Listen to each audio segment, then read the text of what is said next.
Welcome, everybody. This is Alvina Chen from the IAB Hong Kong Secretarial Office.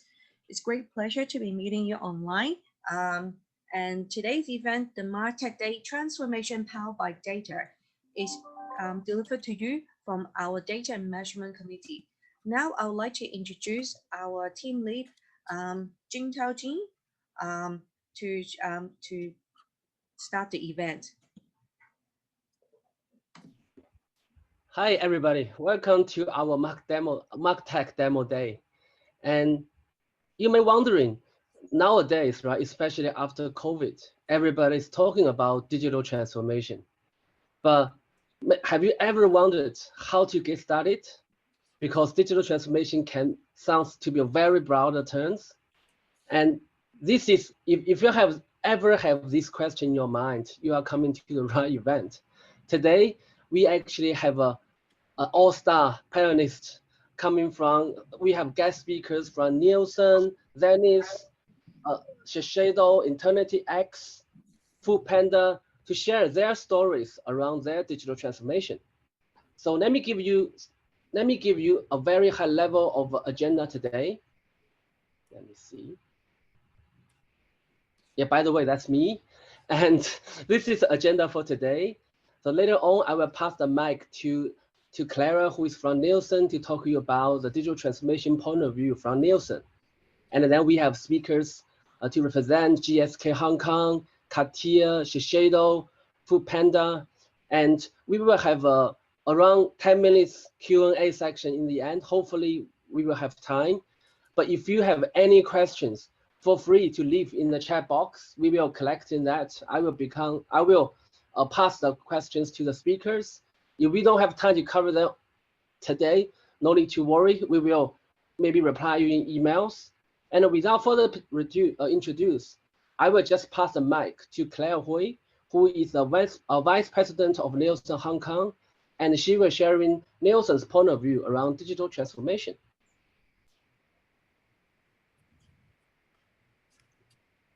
Thank you, Jintao. Good morning, everyone. It's great to be part of the MarTech Day webinar. In today's presentation, I'm going to share with you how data and insights can actually help business transform, especially during the pandemic. From the advertising spending projections study that Nielsen conducted for the Hong Kong 2As, almost 60% of marketers and entrepreneurs have indicated the acceleration of digital innovation to be the topmost strategy that they had hoped to garner in face of COVID, followed by the urge to improve productivity and efficiency, as well as consumer engagement. The pandemic has certainly accelerated digital adoption in many organizations, from an increase of social media exposure to ensuring digital agility in communication to being serious about e-commerce. Organizations had to look for ways to continue to communicate with consumers. When consumers' lifestyle and their ways of communication had changed during the pandemic, it's important for marketers to keep pace as well. The ability for your brand to stay top of mind amongst consumers will help to ensure brand success down the road. So, with that many tools that are available out there, which ones are actually in demand?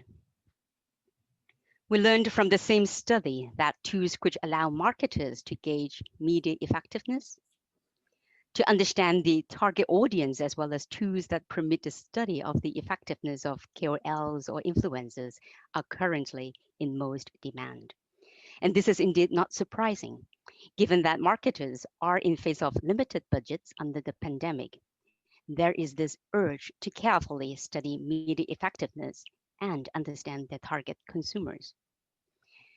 And with an increased use of social influencers, marketers also desire to gauge KOL effectiveness.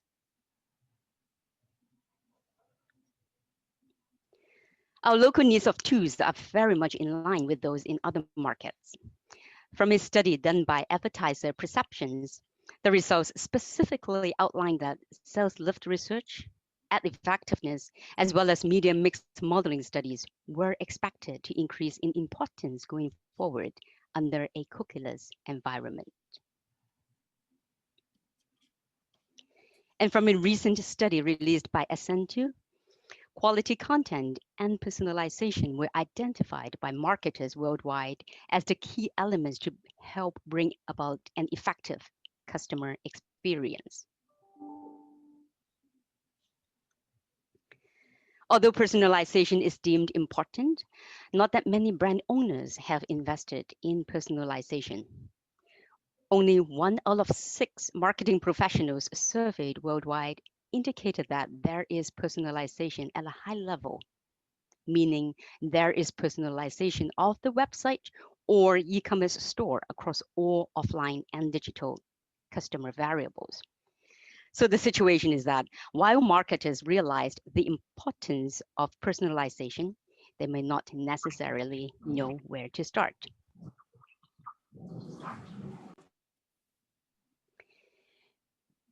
With the impact of COVID, what we typically saw was a need to understand the evolving needs of consumers, especially around the different stages of the decision journey.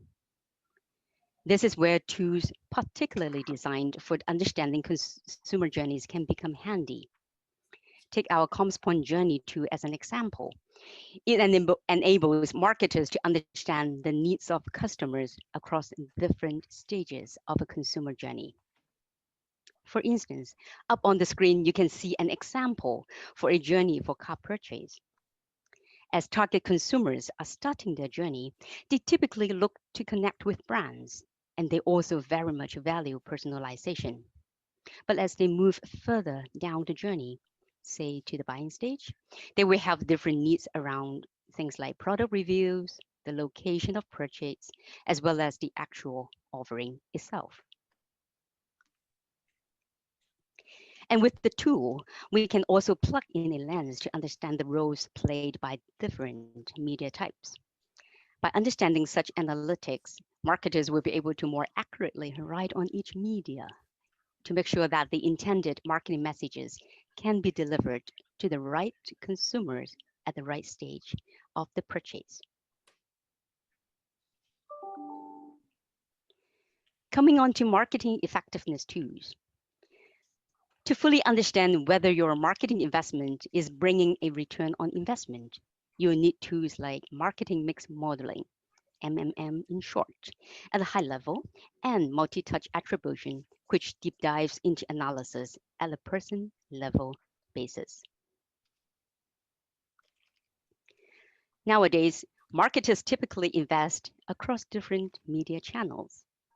Different strategies are set to achieve different objectives along the media buying and planning process.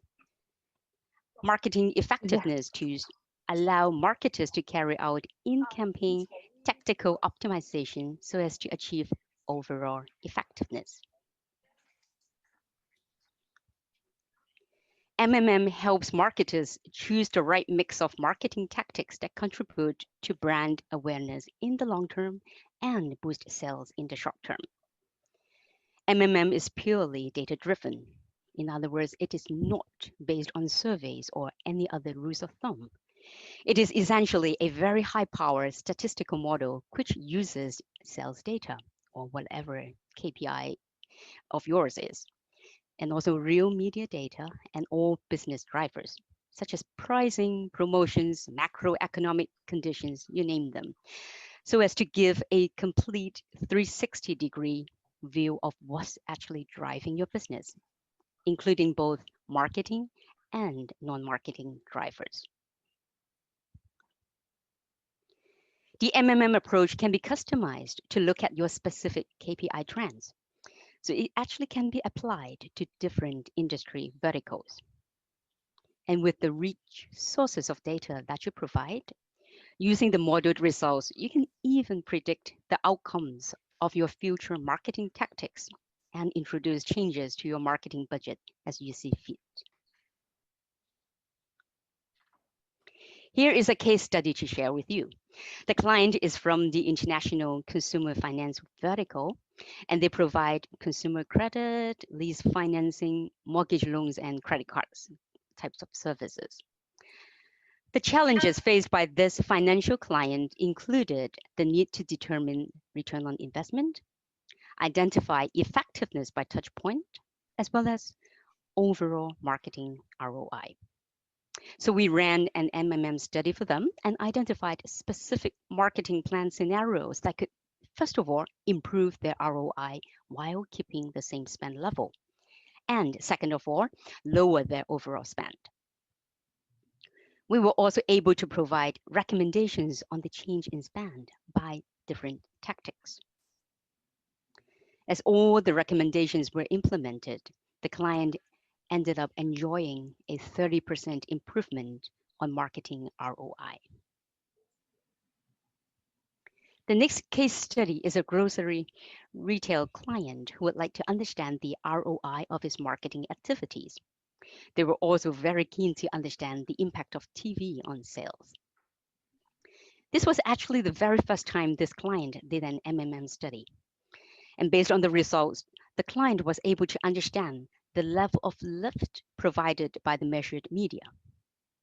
Scenarios for spend optimization were also shared, especially in terms of shifting spend levels across different media types. The impact of television on ROI was also validated, which became input into a longer-term integrated TV strategy. Earlier, we mentioned that there is the specific function of the multi-touch attribution approach, where in-campaign tactical optimization could be done at a person-based level. Now, let's look at some case studies.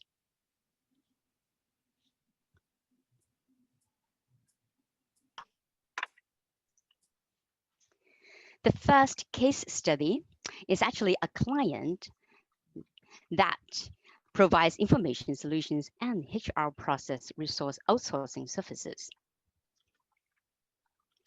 The client knew they were wasting money on inefficient tactics, but they simply didn't know exactly where. They also wanted to acquire more customers, but historically, they simply relied on a low-cost acquisition approach. So we did MTA work for them and very quickly helped them find out the value of each touch point within the customer journey. Changes were then made to the media mix and thereby brought about an optimized ROI with a $4.8 million savings in media span in just 2 years.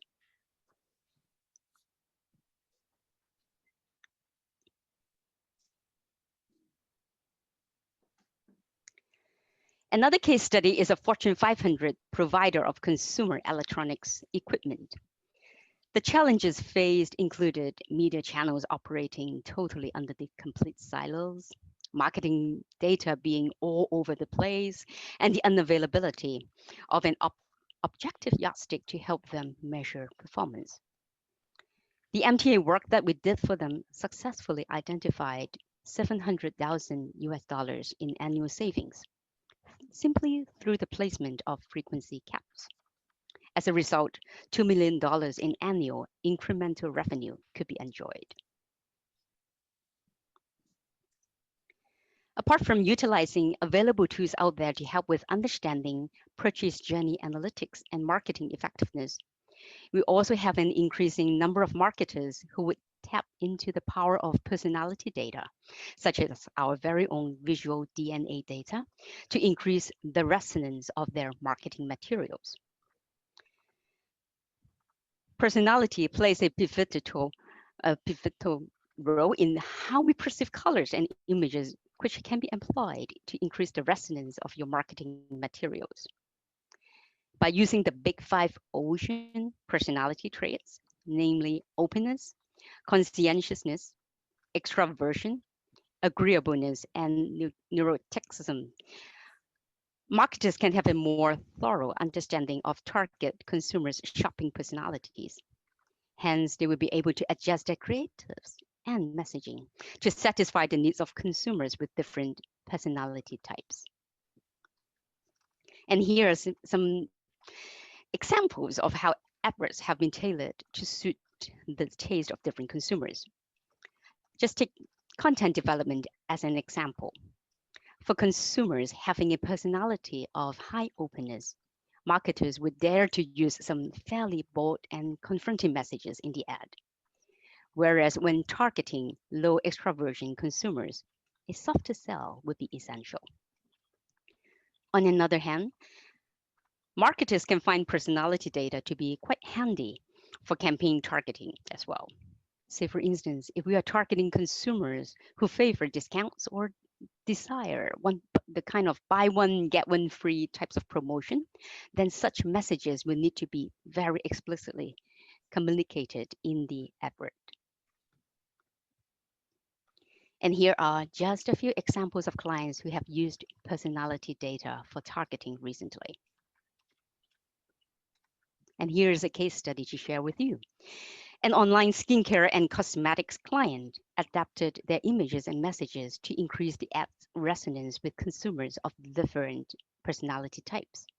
As a result, not only did their brand uplift increase by almost 140%, but overall revenue also picked up by 56% for the entire campaign period.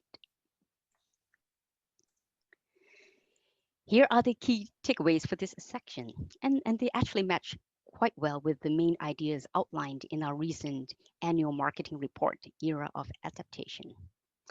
First of all, do not stop marketing during times of uncertainties.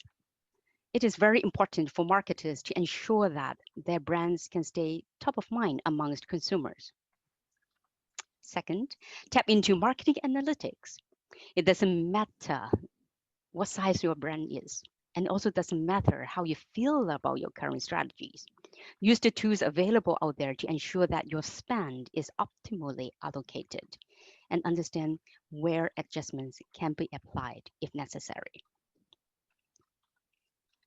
Number 3, ensure targeting precision and focus by exploring person-level engagement. And last but not the least, leverage data and technology to ensure personalized messages can be delivered. Thanks very much. Wow, amazing time control. Thanks, Claire. So Thank we you. are 15 minutes sharp. Any questions from the audience for Claire?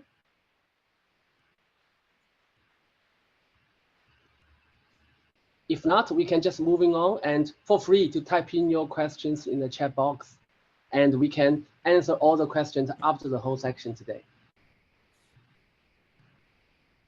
Cool. So the next sharing is from Helen, who is the business director of Zenith, and she will introduce a digital transformation journey of GSK Hong Kong. Before Helen's sharing, I also want to jump in and give you some high level of context here. So digital transformation is a term everybody's talking about nowadays. This is Google's way to explain which does digital transformation mean, and make this a little bit tangible for all the companies in Hong Kong.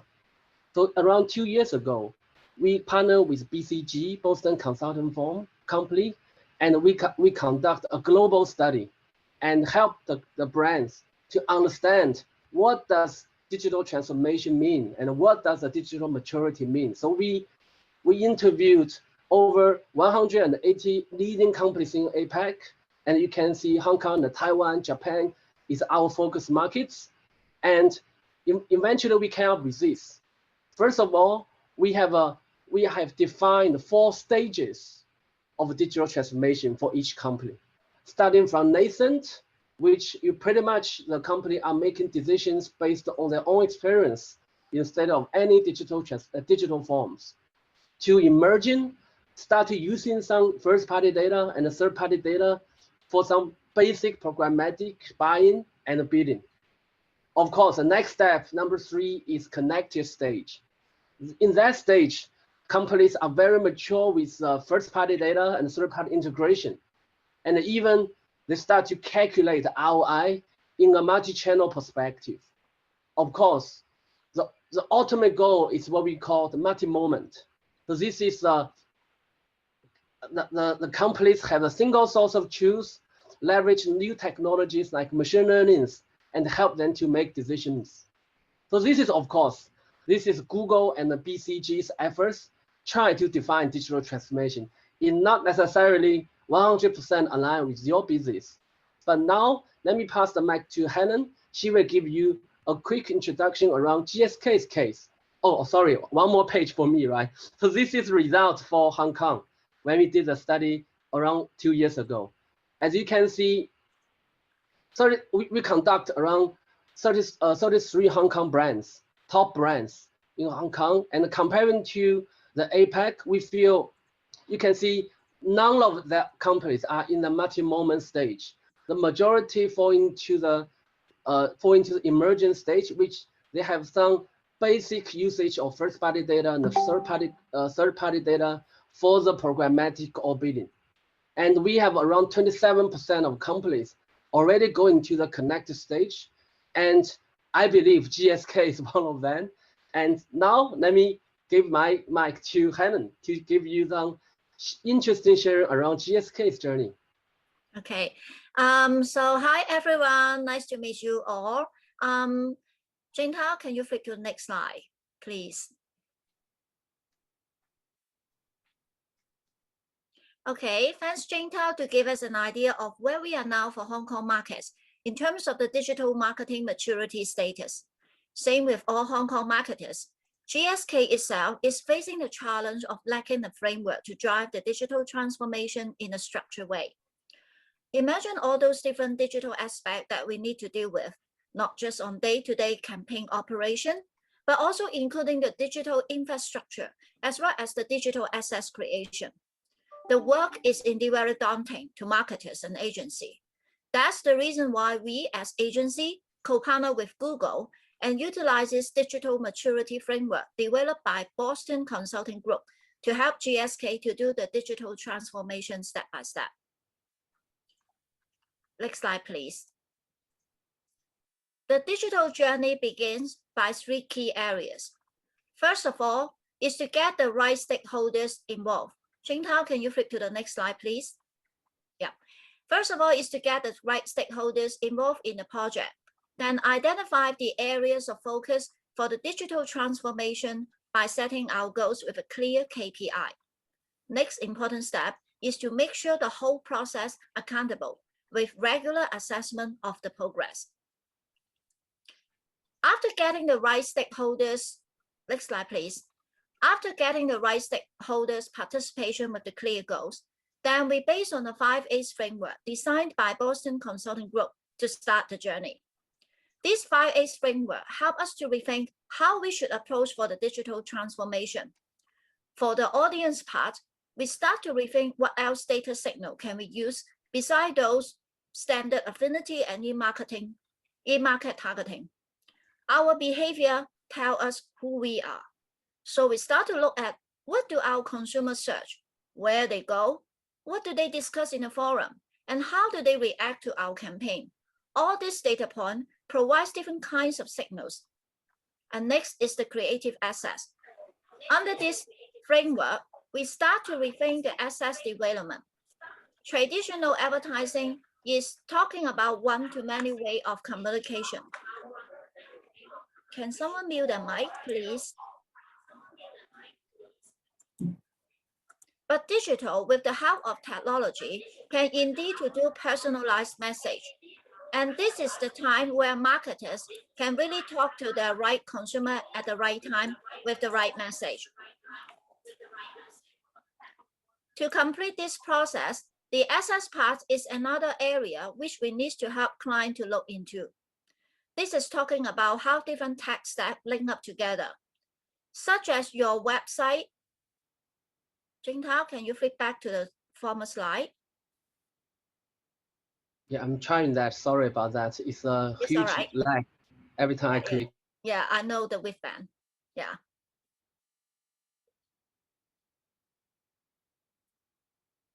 Okay, maybe I just still continue. But the digital with the help of technology can indeed to do personalized message. And this is the time where marketers can really talk to the right consumer at the right time with the right message.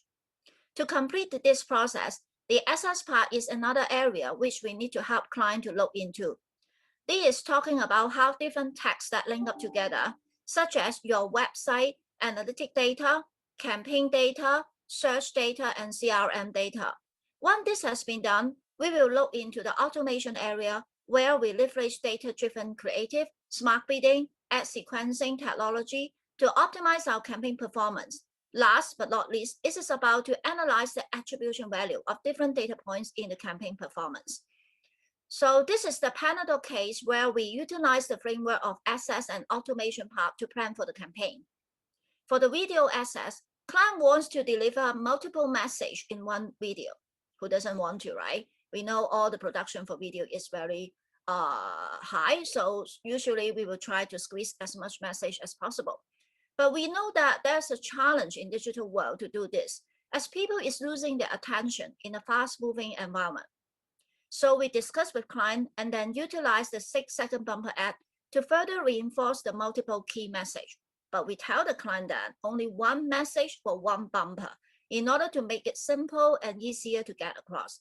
At the same time, we utilize video ad sequencing technology to automate different short message delivery. At the end, the campaign draw quite a good uplift in ad recall, which as a result, helping client to achieve a double-digit sales growth. The key learning for this case is that always start your creative assets development, particularly in video, with a digital ready mindset. If your video asset is going to populate across on offline media, be ready to make it adaptable to different channels. In traditional TV, where your audience sits in front of the TV set, of course you can tell all your product feature in one single video. But if in digital world, you may need to further reinforce your different message by utilizing short forms video for reinforcement. So next time, when you produce the thematic video, please try to make it able to cut into different short form message so that you can do a better storytelling in the digital world for your product. Next slide, please. And by working progressively and actively together, the 5A's framework help us able to drive GSK digital marketing maturity scoring from the lesson stage to connected stage in less than 1.5 years. I would like to say special thanks to Ms. Jojo Wong, the marketing director of GSK, for giving her trust to us and make this happen together. And of course, my team efforts in driving this is also very important. Thank you very much to all of you. Next slide, please. And so next, we are going to drive GSK into the last stage of digital marketing maturity, the multi-moment. And what I'm going to present possibly is quite a very pioneer project in Hong Kong. And I'm glad that you are the first one to know this project result. Next slide, please. In order to do this, we leverage Google Ads Data Hub to pioneer a project in Hong Kong together with 55. This is by looking at one aspect of current video campaign implementation, which all agency and marketers still cannot find the right answer. That is, how many frequency caps should we set? So far, there seems to be no systematic and even scientific way to identify the right frequency for all the video campaign. And in most cases, we just based on our gut feel. Because of this, we partner with Google and 55 to utilize Ads Data Hub to find out the optimum frequency cap of our video campaign. Something similar like what we do for TV planning. Identify the point where further investment on online video will not drive the efficiency and will cause diminishing returns. We first collect the data and do the analysis while the Ads Data Hub. Then we do another campaign testing to see how the optimum video frequency cap can indeed help to drive down the cost per reach. And this project has involved the attribution and access of the 5A's framework. And so that's all my sharing today. Hope you all like it and find them useful. Thank you. Thank you so much for Helen. I feel your sharing is super inspiring, and it's really good experience partner with you and the GSK together to be in this digital transformation journey together. So I feel after this section, hopefully you can remember there are 4 stages for digital maturity, and there are 5A Helen just mentioned, the areas you can improve on your digital transformation. I received there is a question from the chat box is whether the BCG Google digital transformation study is based in Hong Kong. The answer is yes. So this is actually a global research project, but we also connect directly from Hong Kong customers, around 33 companies I mentioned, right? So the result itself is from Hong Kong. Of course, we also have the global benchmark. So this is amazing thing, right? I remember I talked to GSK. They are talking about, oh, you know what? My GSK Germany, their digital maturity points is 2.8 and we are 3.5, something like that, right? So it's a make the digital transformation a little bit more tangible and for easy to act, right? So this is the most impressive part I feel I personally learned from this study. So thanks a lot for Helen's sharing. Yeah, I think this is very good, you know, to have something quantifiable for all the stakeholders to keep track.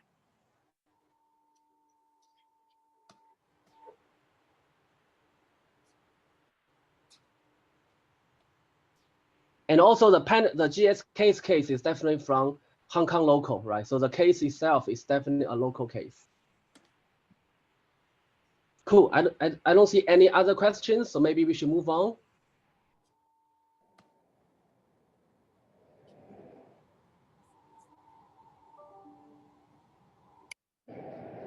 And now let me introduce you. Oh, sorry, sorry, Richard. So let me introduce Richard Andrew, the Managing Director of Eternity X, and he was sharing about the data activation to expand business in new segments. Thanks, Jing Tao. Appreciate the IAB for inviting us along to this excellent session. And I've already learned some stuff from the first two presenters. So hopefully I can convey some additional insight and understanding around data for you guys. So as introduced, my name is Richard Andrew, Managing Director for Eternity X. We're a Chinese marketing technology company. We're based in Hong Kong, offices across Southeast Asia and Australia. Our real core mission is to help simplify what is quite a complex Chinese marketplace, provide brands with the opportunity to connect and convert Chinese consumers with some really cutting edge digital marketing solutions, which I want to share with you today. So today's session is all about how we explore and provide an understanding of a few of the key elements of data to enable brands to deploy a multi-pronged data solution. So the main objective is that we're going to enable for more effective management, activation, and to drive data-informed, smarter marketing.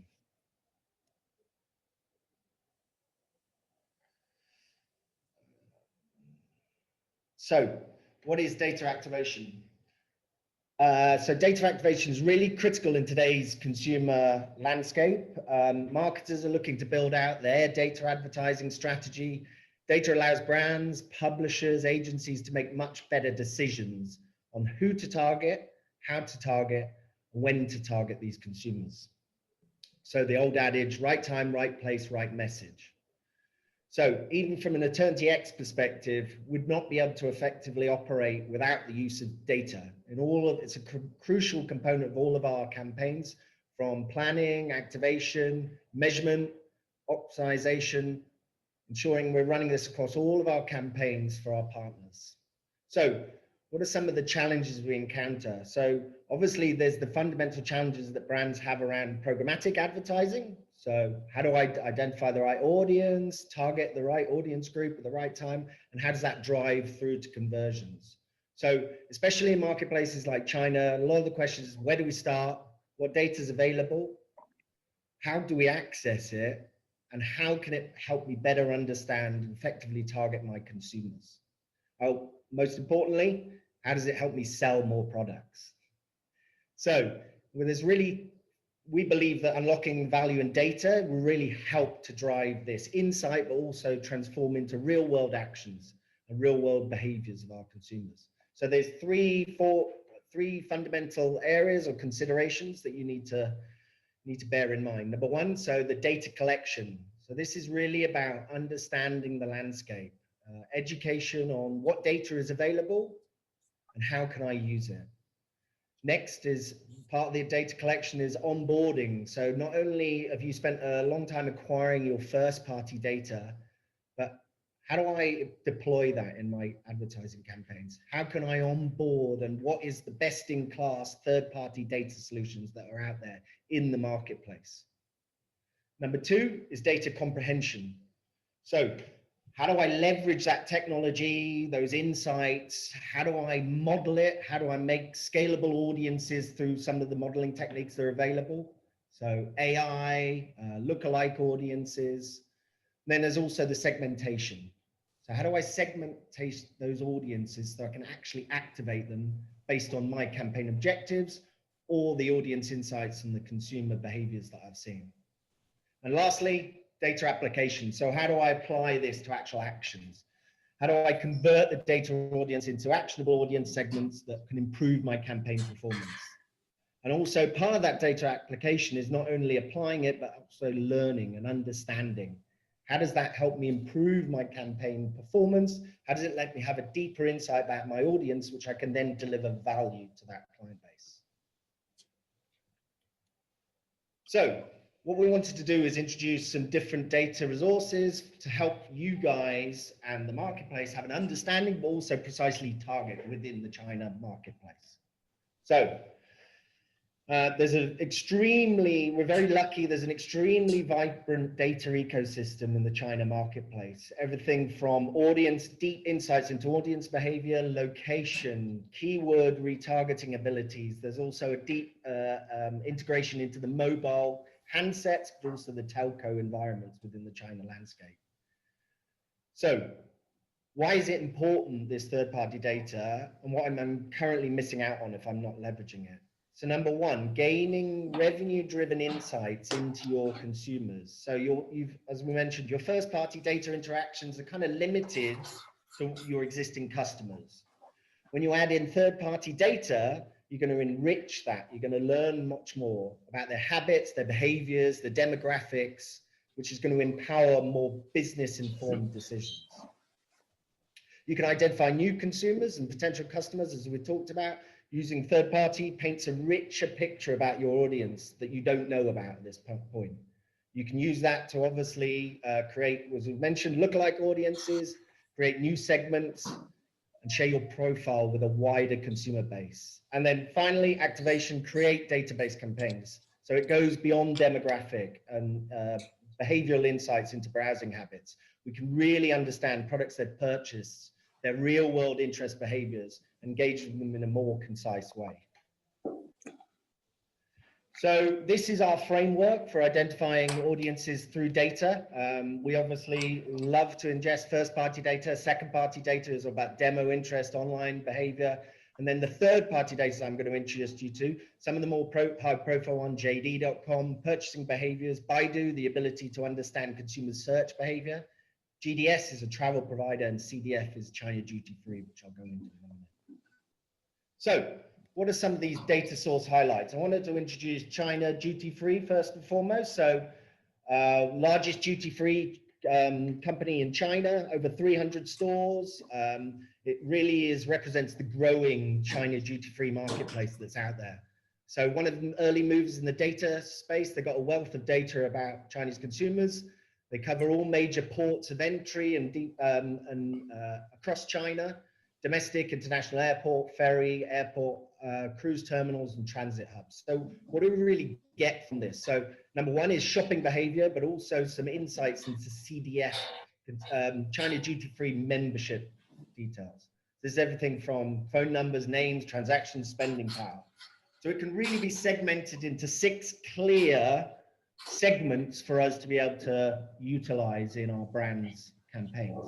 So the membership information is obviously crucial. It's the hook information of which all other data points are originating from. So travel destination, obviously we have a really deep understanding about that, where you're going to, the departure location, really interesting to understand the shopper frequency. So we'll introduce some of our brands of how they've utilized that. Shopper categorization, what type of products are consumers buying?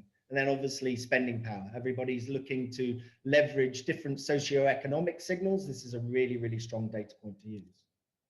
So how do we see that actually translating into real world practice? So this is a campaign we ran on behalf of our partner Cartier.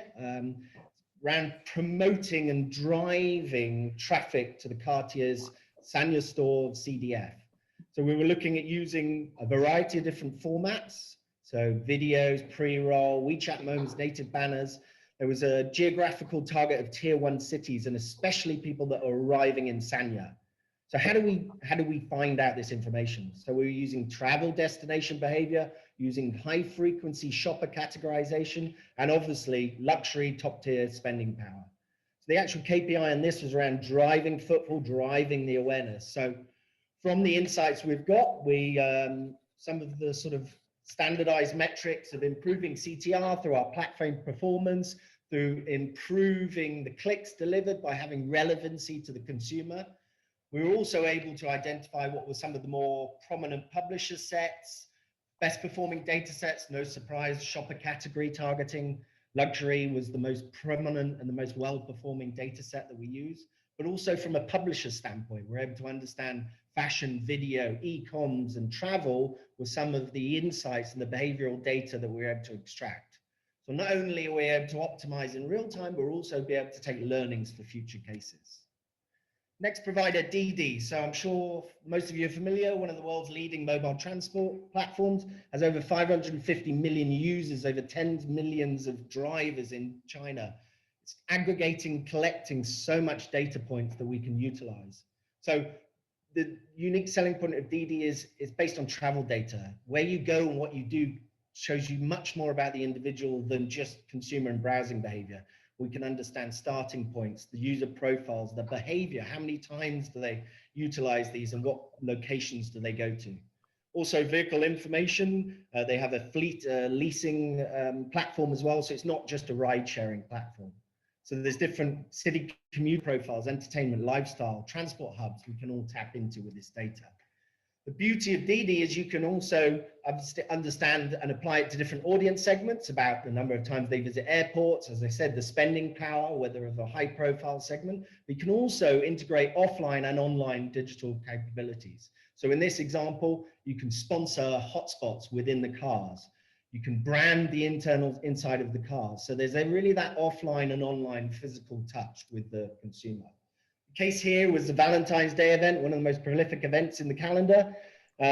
This was where they obviously looked at driving mass awareness through digital initiatives. So effectively distributing coupons so they could drive in-store traffic, but with Chow Tai Fook. And then obviously they did an offline component as well. So they branded the inside of the cars. It drove some massive engagement rates with over 10 million page views, 150,000 clicks. And all of this, they actually resonated and got in front of 1,000 car bookings with this case study. The next example is Talking Data. So again, massive big data mobile platform. Their vision is big data to make smarter decisions for a better world. So who else, which better data company to be plugged into than somebody of this size? If you just look at the sort of size of the capability, 20 terabytes of real-time data at any one point in time. So this is the equivalent of them processing, analyzing, and segmenting over 5,000 full-length HD videos in every millisecond. So an incredible wealth of data. Everything from finance-related telecom, map, location, e-commerce. So they have different indexes. They look at a 360-degree vision of the consumer and the data. Everything from online shopping experiences, travel index, social index, health, education, finance, even life stage, we're able to ingest and understand from Talking Data. So this data can really help to effectively target, analyze, and activate your brand for the consumers. Here's an example we did for Win Macau. This is around driving engagement and adoption of the dining credit system that they have.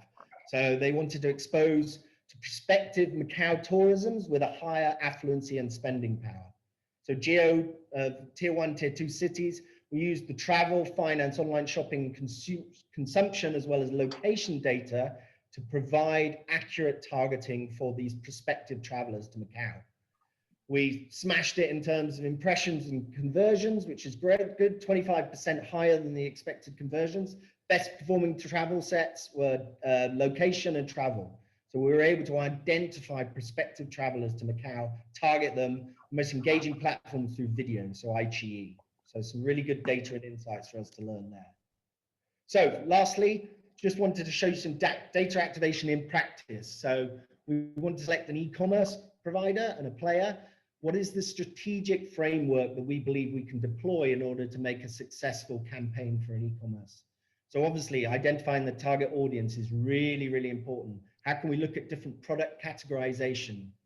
How can we then apply that target audience to precise data placement? So this is using the Eternity X platform plus third-party providers plus the first-party data that we can absorb from the e-commerce provider.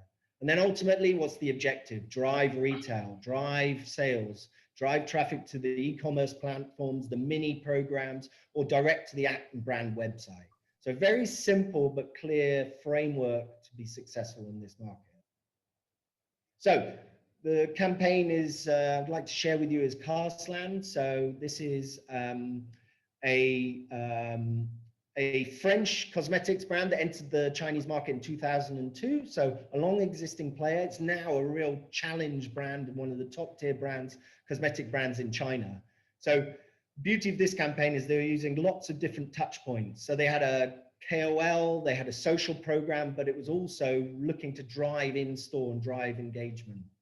So the primary target was fans of Steven Zhang. Also, we used Douyin in order to attract the existing client user base they've got. And as I said, driving through to the e-commerce platform. So we had a fan spokesman. We had a strategy to collect that audience data from that fan base, but also engage and drive conversions on the e-store. So campaign performance, as I say, raise awareness, interaction, hot topic, facilitate conversations on the e-commerce platform. The strategy, precise audience targeting, have an event page, do a celebrity endorsement, but also e-commerce enablement. So again, some of the biggest data sets and the most high performing were around actually Baidu retargeting. So understanding somebody's historical search data and search profile. Also interest, it was no surprise that beauty and fashion really, the data sets around that really drove the engagement of this. Click-through rates higher than the double average. ROI was 17% higher than expected. So really delivering real-world revenue-related outcomes for this brand.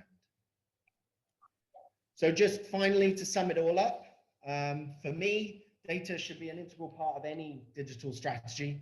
Data-driven marketing campaign is a crucial component across, as I said, planning, activation, optimization, and measurement. Data can come from a variety of different sources. It's not just demographic and browsing, and it can provide a really rich and deep breadth of understanding to make marketing effective, your messaging more effective. And lastly, ultimately drive the brand's ROI. So thanks so much for giving me the opportunity. Over to you, Jingtao.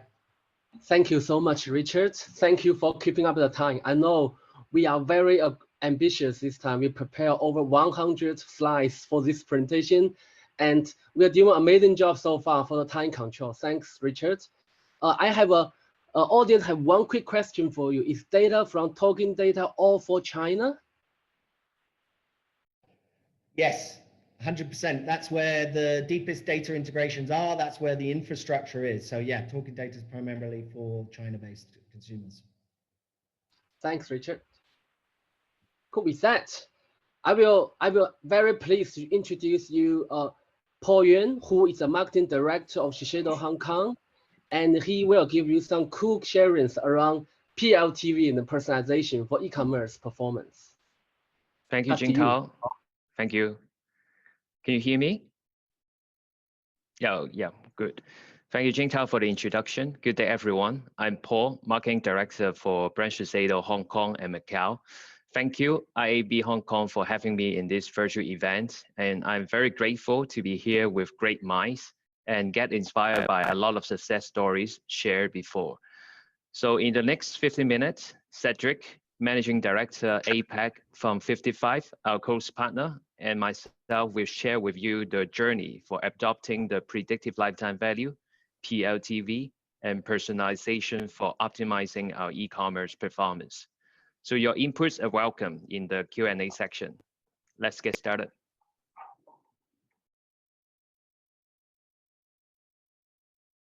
So we can go to the next slide.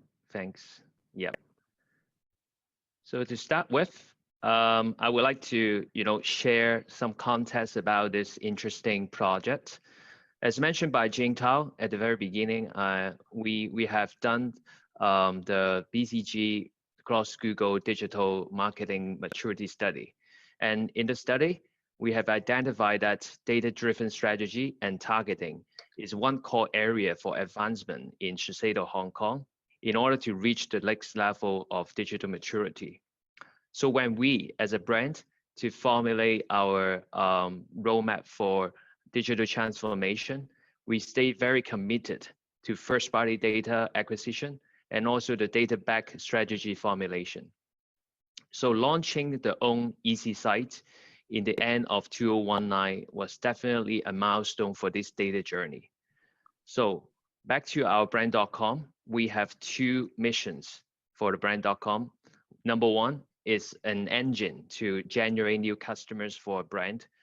And secondly is to nurture the O merge O customer or O+O customers by driving them from one channel to another. Sad but true, COVID has actually accelerated the evolution of online purchase behavior globally. And according to the local panel data in 2020, actually the total selective beauty e-com GMV has grown more than 3 times year on year. So as the data we acquire. So the expanding data pool has given us a very great opportunity to maximize the value from the first party data to understand more about the user behavior.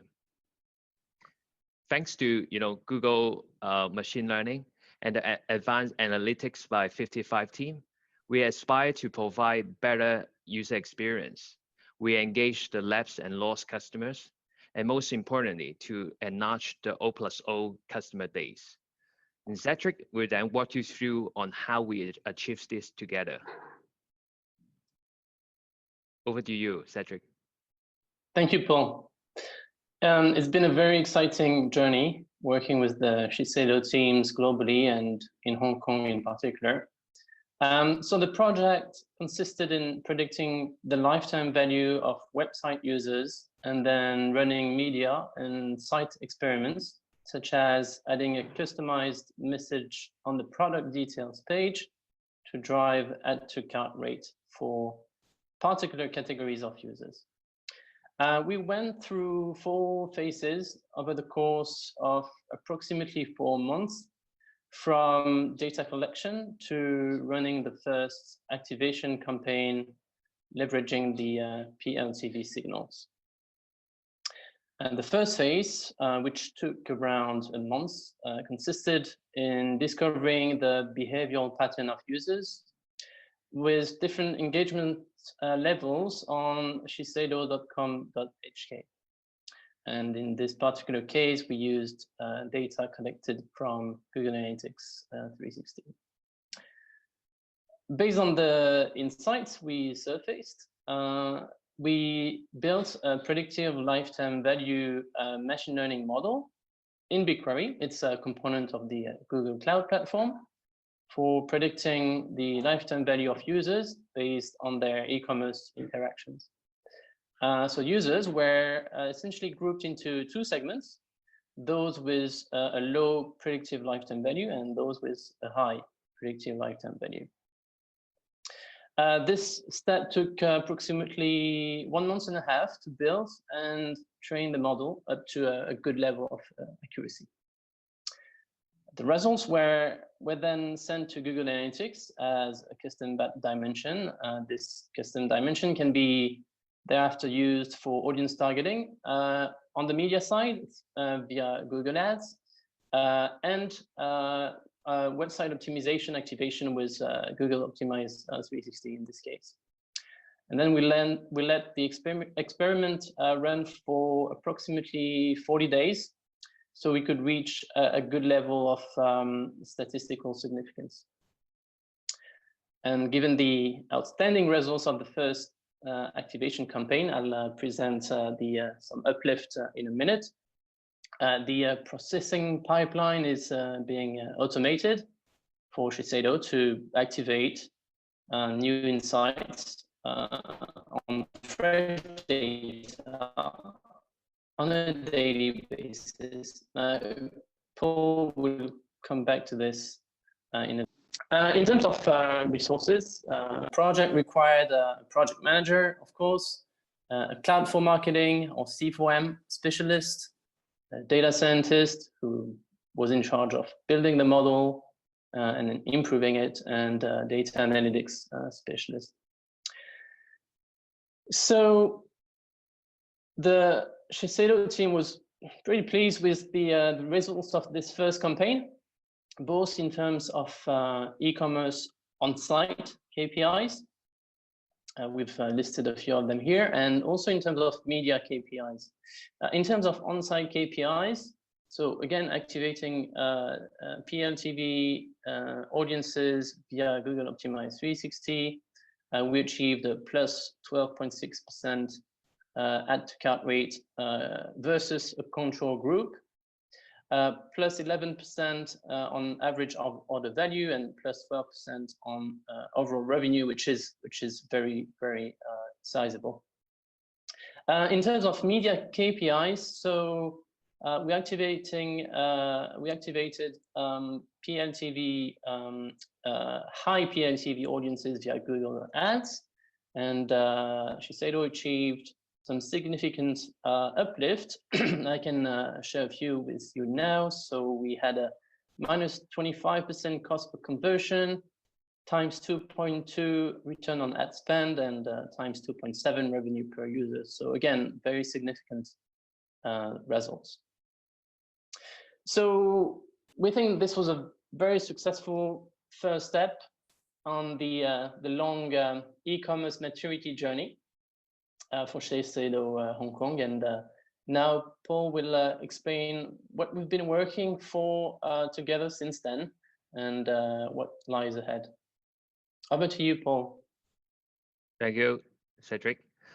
I think Cedric is very right. We are just in the step one, and moving forward, we want to, further gain a more granular understanding of the user behavior and preference. So the first step is we will automate the PLTV model that we have built with Google and 55. This is number one. Number two is we will enrich the model with more data. So the most important data for us right now is the product affinity. So we will enrich the model with this affinity layer. And in the midterm, we aim to provide a more customized experience by using the PLTV value and plus the product affinity to provide different content when the customer land on the site. So in the long run, we want to use Google's Optimize 360 to do more experiments in order to achieve the total customized experience. But all in all the digital projects are built by human. And I want to express my special thanks to Google team, Wayne, Latterly, 55 team, Cedric, Kai, and also my Shiseido marketing team who made this happen. And I truly hope that we can meet face-to-face very soon for this kind of great event. Thank you. Over to you, Jingtao. Wow, amazing sharing, Paul and Cedric. So I feel this is also a very good and inspiring case study because of, machine learning. When we talk about machine learning, we always think about self-driving car or something like that, right? But actually, this is happening in our marketing area as well. You can definitely leverage the power of machine learning in your daily work as well. Thanks, Paul and Cedric, for your kind of test and learn mindset, and hopefully we have more success, even more successful case to share later on. And then I will happy to introduce you Jackie Lam, who is the marketing manager of Food Panda Hong Kong, and he will sharing their story.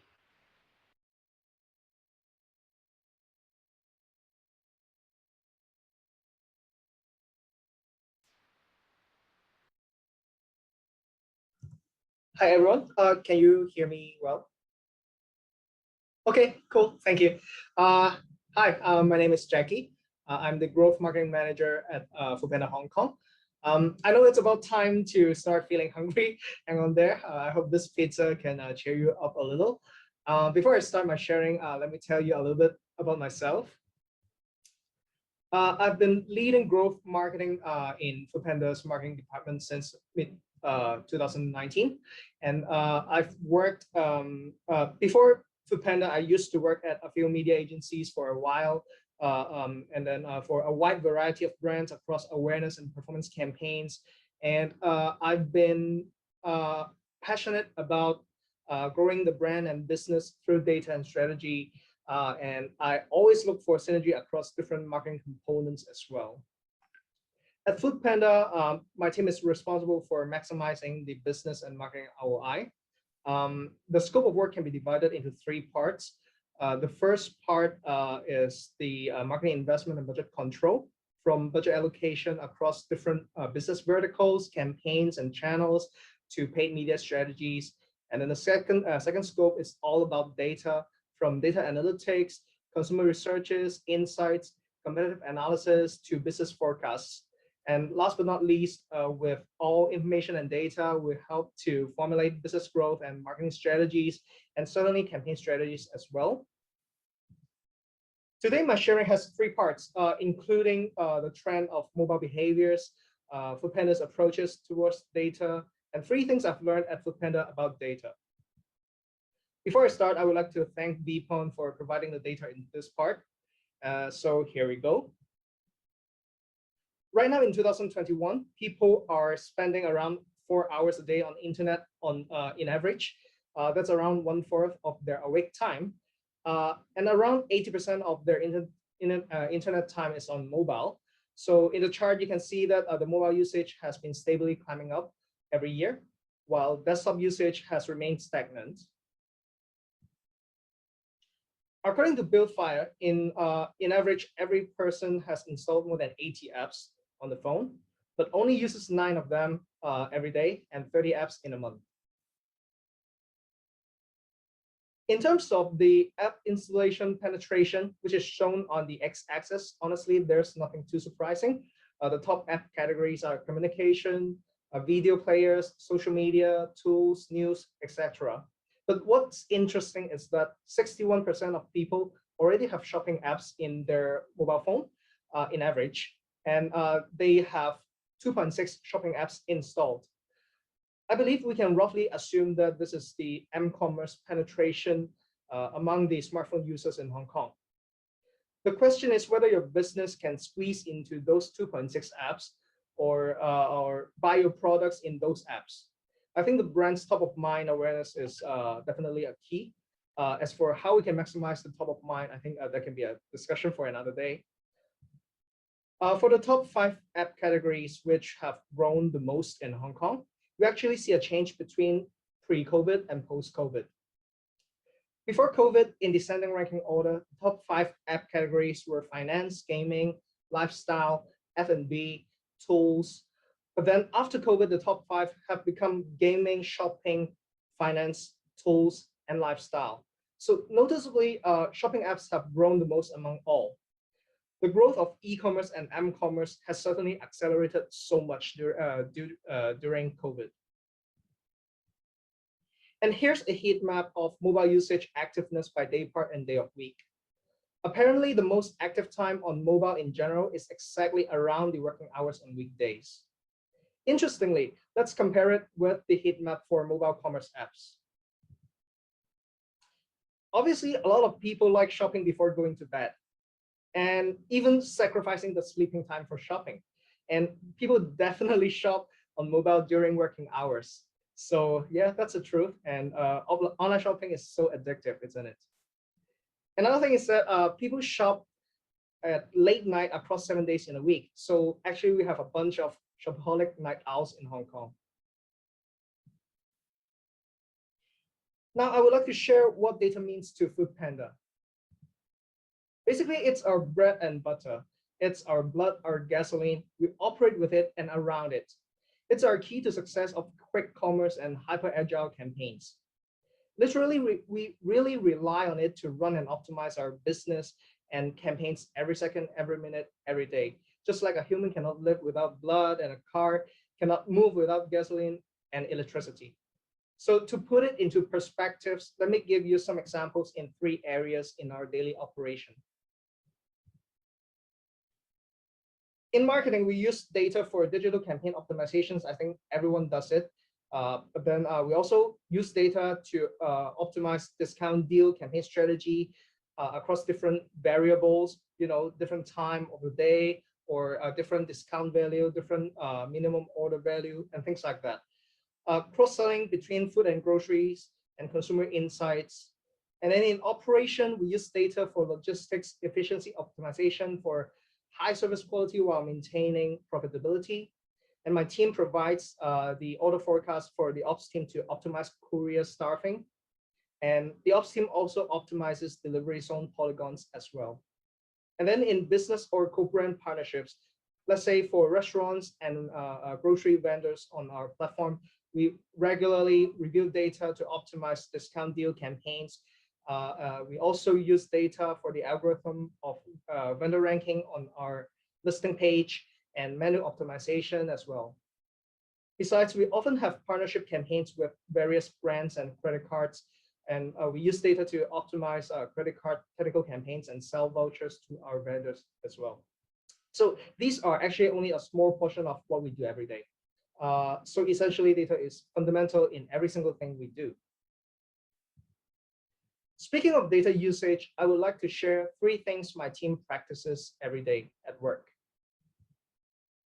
First of all, foremost, we have to be skeptical about data accuracy and data interpretation. We should always try to dig deeper and think wider.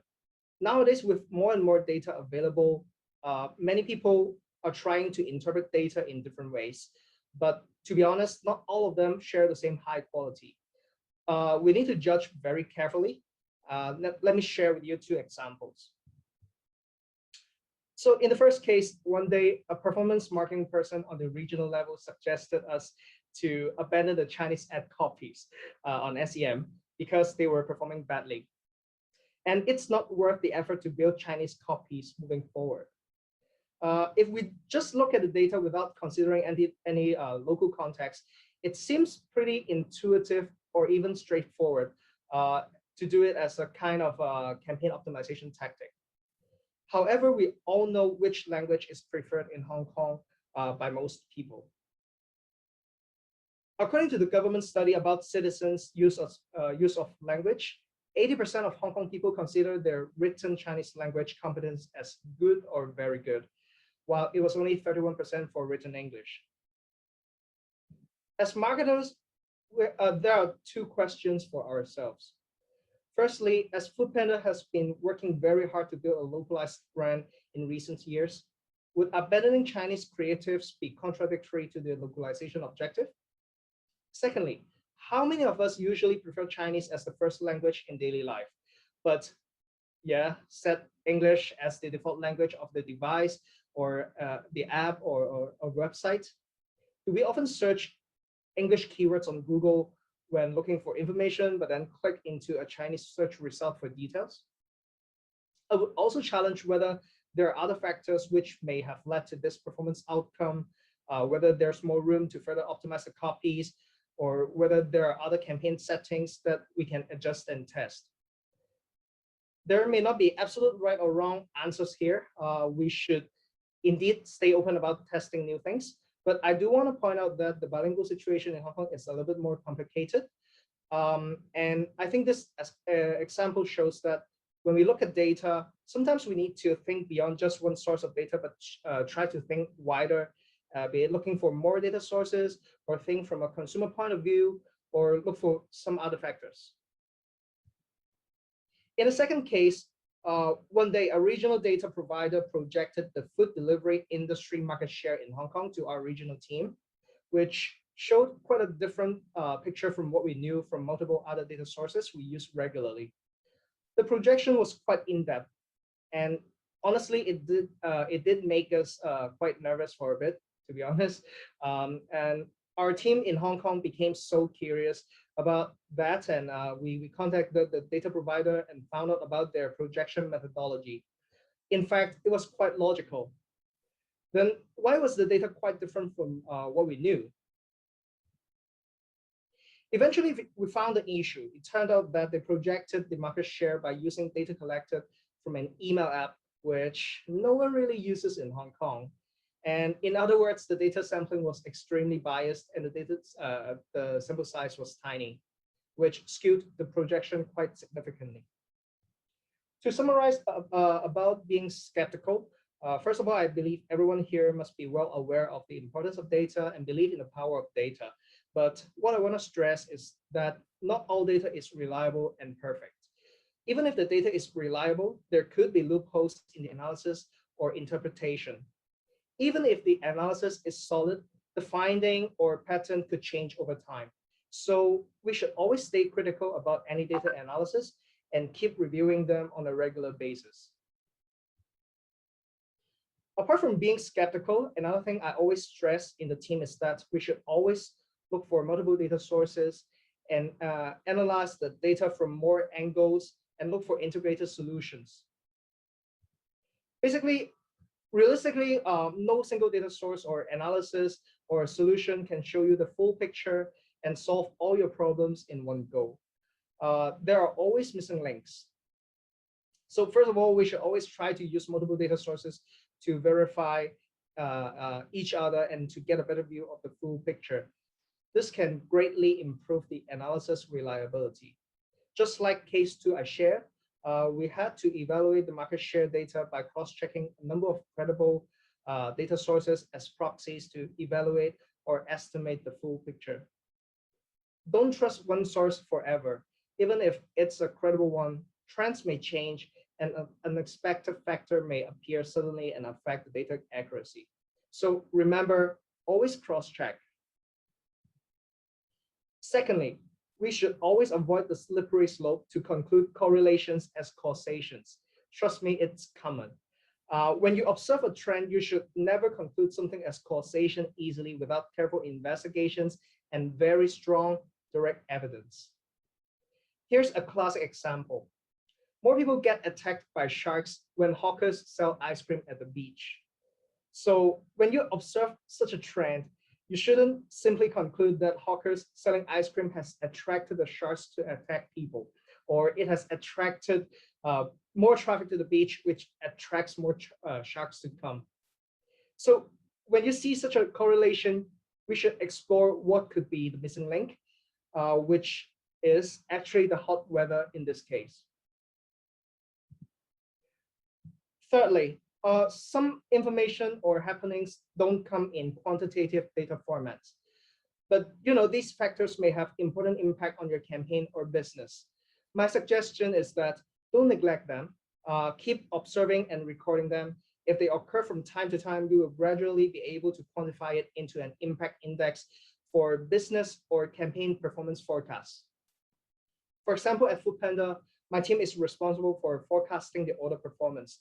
We always observe what factors may affect the business and how big the impact is. It could be the COVID situation or the tactical campaigns that we're running, or what our competitors are doing, or maybe a platform bug, unfortunately, or a UI improvement, or the weather, and so on. There are so many factors. And so we always have to pay a lot of attention to what's happening in the society and in our business, literally every single day. Last but not least, there are always new challenges. So at the moment, I think these are 3 of the key challenges when we think about data and marketing. The first one is data privacy. More and more markets are seeing tightening laws and regulations following the rising public concerns on data privacy and safety. It's surely challenging to many brands and media companies, including the tech giants, for sure. As a result, companies have to balance between consumer privacy and gaining consumer insights through data collection. Secondly, partly as the result of the rising concern on the data privacy, we're migrating into a cookieless world. I bet many people here should be aware of this, and we all know that there will be significant impact on the digital marketing effectiveness and cost efficiency. And it will certainly also impact the data accuracy for consumer behaviors and even targeting tactics as well. Thirdly, I've been very interested in how we can and should measure the campaign performance. And I think this is a universal quest for many marketers, actually. Even if we just talk about digital marketing alone, the tracking that we have today is still not ideal enough, to be honest, such as the missing link when tracking in-app post-impression behaviors after being delivered a digital ad, or finding the right conversion attribution model for your business nature, or the right attribution model across awareness and performance campaigns, or evaluating how issues like ad fraud or viewability may impact your performance measurement, or how ad blocking may impact the effectiveness of digital ads, etc. So for all these challenges, I think many brands may have to face the challenges quite independently. And because every brand may have vastly different needs, resources, and priorities. However, I do think we all have to keep pushing boundaries and look for better data solutions. For all these reasons, I wish us all good luck. And here comes almost the end of my sharing today. But before that, I actually want to apologize for bombarding you with so many food photos in my presentation right before the lunchtime. I bet you all should be pretty hungry now. So this is how I would like to compensate you. Here's a Food Panda voucher for you all. Use the voucher Data Day to enjoy $50 off for purchases of Food Panda Mall or Panda Mart. Each of you can even use it twice in the coming 7 days. In case you haven't noticed, yes, Food Panda is now selling grocery 24/7, delivering as fast as within 20 minutes. So if you still haven't tried it, this will be a really good time to get a taste of quick commerce. So that's all for my sharing today. It's been a pleasure. Thank you. Thank you so much, Jackie. Very, very, very insightful sharing. And also thanks a lot for the code. We will definitely use that. I just took a photo and sent to my wife.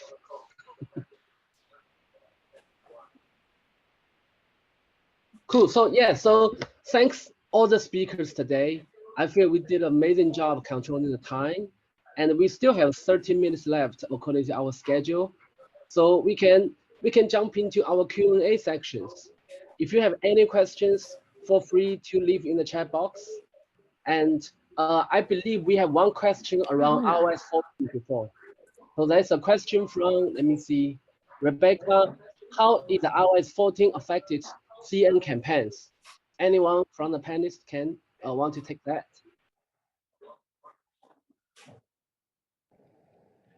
Hi guys, as one of China's leading MarTech providers, I think we have a perspective on this. The good news is that I have Charlene, our CEO, with me here in the room, and not to plug a new product, but as in anything in the China marketplace, it's very fast paced. So obviously this release is coming out in March, April. There's been a lot of press regarding this in terms of workarounds potentially that are happening within the China marketplace around CAID. There's also different companies and different third-party ad tech providers that are coming in, stepping with different fingerprinting solutions around this. So the beauty of this is we don't really know the massive effect at this point, but as with anything in the ecosystem, when there's challenges to the norm, there's usually players and providers that come out with some quite innovative solutions. So we are quietly confident that this won't have too much of a detrimental effect. There will be obviously different highs and lows as we go through this, but we don't see it being a big impact. It's just a point of having to work in a smarter environment within the compliances that are out there. There's still, just to add on a little bit, there's still a lot of different traits, as we say, called like a device fingerprint, and the browser version, the language, and a lot of different traits that can be collected throughout the process. And also, like, we all know that in China, they're rolling out at 5G, and also the IPv6 is already on the way. So we are part of their CAA association getting the latest IPv6 list. And that is because the vast amount of IPv6, actually the IP address is almost unique for every single device, for every single mobile device. That's also another way kind of be able to bypass the IDV V8 like the like challenges to help us to still be able to identify users and the data accuracy. Yeah. Cool. I hope that Yes, answers the questions. Yeah. Thanks, Richard and Charlie. Yeah, so just to build on that, right? So IDFA, so iOS 14 has rolled out this Monday.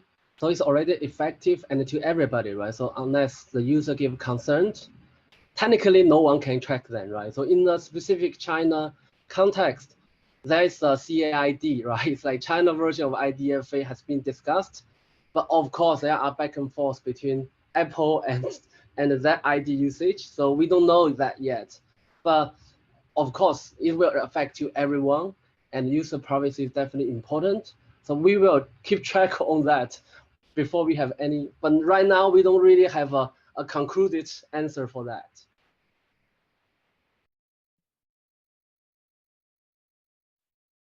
Sorry, before moving on to the next question, I just noticed that Paul has asked me a question, whether Foodpanda has built a data model for predicting order volume. So let me respond to that. Basically, we don't really have an automated solution for this, because I think you all should be aware that in the past 2 years, Hong Kong have so many external environment factor in the market. So even if we build such a model, the model will not be able to predict things accurately. So many things have to be done quite manually. We do have some benchmarks. Let's say if we do it in an automated way, what would the trend be? And then there is a projection for sure, but then that would only be used as a benchmark for us to adjust manually. So we would all adjust the forecast considering many other factors. As I mentioned, it could be the weather, it could be what campaigns are coming or what our competitors are doing and things like that. So there could be many factors. Thanks, Jackie. Thank you. And we also have one question in the Q&A. It's also a very good question related to privacy as well. So how your company tackles with third-party cookie fade out issue.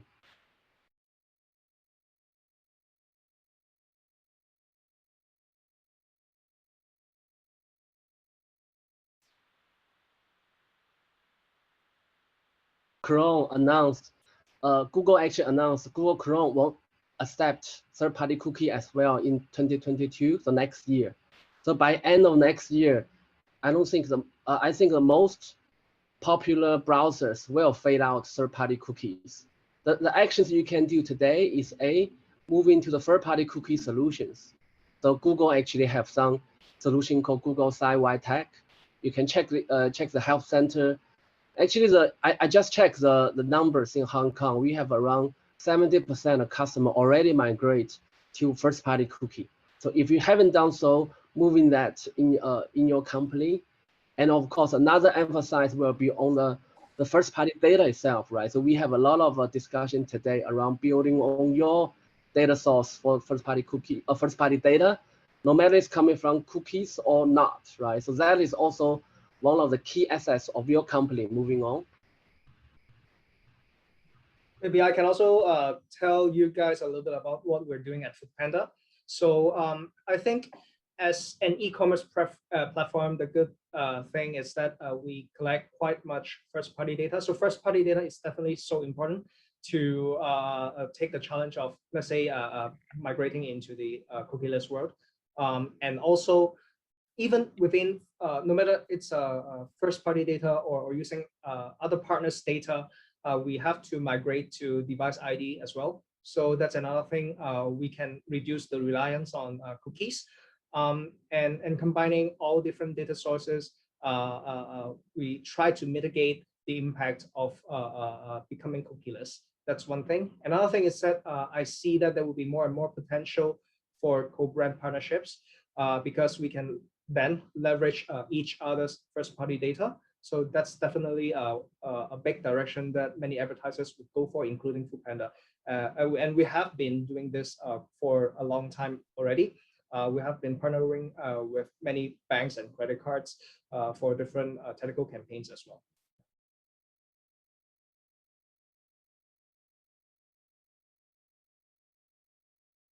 Thank you, Jackie. We also have a question from Victor. We know we are facing cookieless challenge. So any advice or forecast what will happen next? And how will that change our research and the measurement way? Very good question.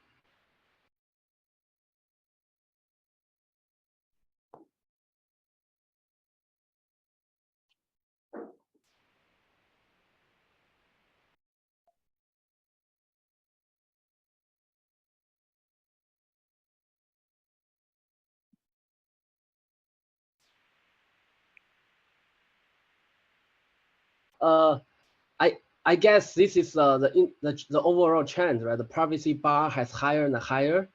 What happened next? I will say is the precise marketing will become harder and harder, and everybody will go into the new games to building their own first-party data insights, right? So insights has to come from first-party data, and that will definitely move into that trend. Will change our way to report and target our campaigns. What we are comfortable doing today, but I don't feel we need to panic around this, right? Because technically, if like for example, if 50% of the user didn't accept the concert or they don't want to be tracked, we still have the 50% to report on.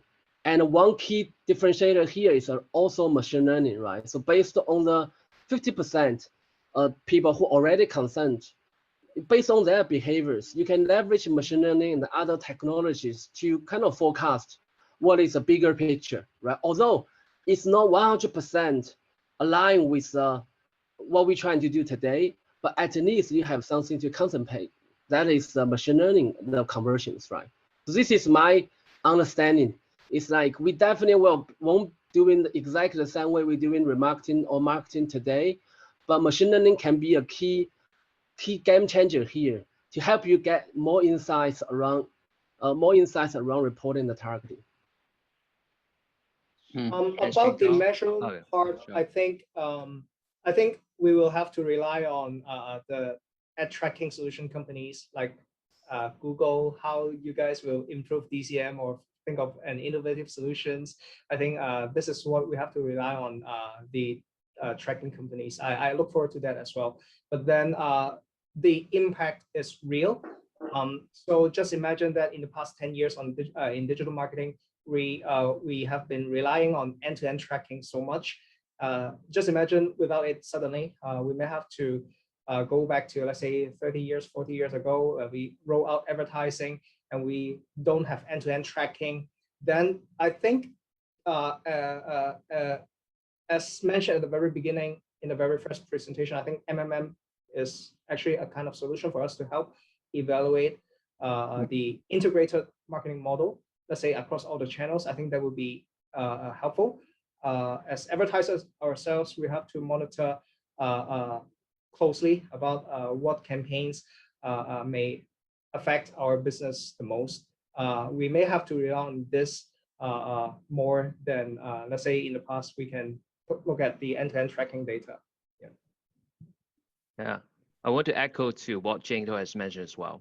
As a brand, I think we are striving to acquire more and more first-party data, and I think more importantly is how we analyze those data, and from the data infrastructure perspective to analysis and to the application. And I think secondly, moving forward, brands needs to be smarter in terms of getting the data from consumers because they are more skeptical. They're more conscious about what you're collecting from them. But at the same time, if you can prove that, for example, if they give you their preference or they give you their interest, and then you can customize the content or offer based on the information, I think it will be a two-way exchange. They will be more willing to give you the information, and then you can customize the content about their preference as well. That's my view on the data collection part. Yeah, and just to complement that on the activation part, so besides the cookieless world, we are seeing a lot of walled gardens, right, emerging. So the challenge is going to be around cross platforms or cross publishers advertising. So they're going to be an increased efforts from the advertisers and their agencies in terms of targeting. So the key would be to have consented identities such as emails, and we can still apply some level of machine learning at the user level for scoring or segmentation, but the biggest chunk of the work would be to onboard or upload those lists back into walled gardens, right? So this is on the activation part that it's going to change a lot as well. Thanks, everyone. I think this is the end of today's section. So before we go and order Food Panda, we also have a survey for you. So today is just the beginning, right? So hopefully we can give you more insights. What is digital transformation? What can I do with my data, connecting data, activate data, and how can this affect my future business, right? So hopefully give you some ideas you can explore. And feel free to talk to us offline if you want to know more about a specific topic. And also it's important to give us your feedback around what else or what you want to cover more in the future sections. The committees we will spend our time, make some videos to cover some of the key points you tell, the topics you tell us. So the next page is our survey link, and please share your feedback with us. And I will invite Avinia to give us the quick closure of today's section. Thank you very much, Intel. Round of applause in the air to all the speakers. I think data management team has done a fabulous job to pull everything together. Today's session, although it's relatively long because we have 100 slides, but we do have a lot of great cases of sharing. I know it may take some time for everyone to digest. We will share the recordings in our YouTube channel shortly. So please like our Facebook, LinkedIn, and YouTube channel for all our latest updates. And yes, if you like our event, please share your thoughts with us and let us know what other topics you're interested. Our next event will be on the 13th of May. It will be on our social committees, talk about how to make the most out of the live video.